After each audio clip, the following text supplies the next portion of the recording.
മോഡിയുടെ ഈ രാജസ്ഥാനിലെ ബൻസാരയിൽ ഈ പ്രസംഗം ഉണ്ടായിരിക്കുന്നത്. ഈ പ്രസംഗം എന്താണ്? ഒരു പ്രധാനമന്ത്രി സ്ഥാനത്തിരിക്കുന്ന ആളാണ് താനെന്ന് മറന്നുപോയി RSSൻ്റെ ഏറ്റവും നിഷ്ഠൂരനായ ക്ഷുദ്ര വികാരം മാത്രമുള്ള ഒരു പ്രചാരക്കിൻ്റെ ടോണാണ്, ഒരു പ്രചാരക്കിൻ്റെ ഭാഷയാണ്, ഒരു പ്രചാരക്കിൻ്റെ സംസാരമാണ് നമ്മൾ രാജസ്ഥാനിൽ നിന്ന് കേട്ടത്. എന്താ നരേന്ദ്രമോദി പറഞ്ഞത്?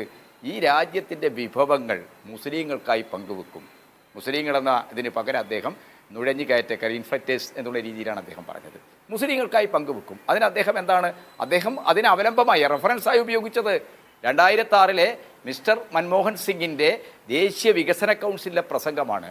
2006 മൻമോഹൻ സിംഗിൻ്റെ ആ പ്രസംഗം വന്ന സാഹചര്യം നമുക്കൊക്കെ അറിയാം. സച്ചാർ കമ്മീഷൻ റിപ്പോർട്ട് വരികയും അത് രാജ്യത്ത് വലിയ രീതിയിൽ ചർച്ച ചെയ്യപ്പെടുകയും വികസനത്തിൻ്റെ ഗുണഫലങ്ങൾ ഇന്ത്യയിലെ അരികുവൽക്കരിക്കപ്പെട്ട സമൂഹങ്ങൾ, പട്ടികജാതിക്കാർ, പട്ടികവർഗക്കാർ, മുസ്ലിങ്ങൾ, സ്ത്രീകൾ, കുട്ടികൾ ഇവർക്കൊന്നും ലഭ്യമല്ല. വികസനത്തിൻ്റെ ഗുണഫലങ്ങൾ അനുഭവിക്കാൻ മഹാഭൂരിപക്ഷത്തിന് കഴിയാതെ വരുമ്പോൾ വിഭവങ്ങൾ ഒരു ന്യൂനപക്ഷം വരുന്ന ആളുകളുടെ കൈകളിൽ കേന്ദ്രീകരിക്കുകയാണ്. ആ ന്യൂനപക്ഷം വരുന്ന അതിസമ്പന്നരുടെ കൈകളിൽ കേന്ദ്രീകരിക്കുന്ന സമ്പത്ത് പിടിച്ചെടുത്ത് പുനർവിതരണം ചെയ്യുന്നതിനെക്കുറിച്ച് മൻമോഹൻ സിംഗ് പറയുമെന്ന് ആരെങ്കിലും ചിന്തിക്കുമോ?